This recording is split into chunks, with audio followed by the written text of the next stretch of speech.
என்னிடம் பக்தி கொண்டவனை நான் என் தலைமேல் தாங்கிக் கொள்கிறேன்.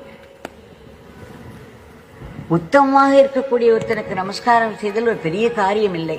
ஆனால் 3 உலகத்தாரும் என் பாத தீர்த்தத்தை கொண்டாடும்படியாய் மகிமை பெற்ற நான் என் பக்தனை தலையால் தாங்குகிறது என்றால் என்னுடைய பக்தனின் பெருமை எப்படிப்பட்டதாக இருக்கும்?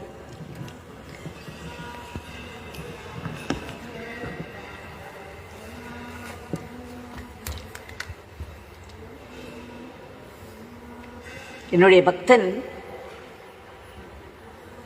பக்தி மார்க்கத்தை அனுஷ்டித்துக் கொண்டிருப்பான். கைவல்ய பதவியின் அதிகாரியாக ஆகிவிடுவான். மோட்சத்தை வேண்டும் பொழுது மூட்டை கட்டி வைக்கவும் அவனால் முடியும்.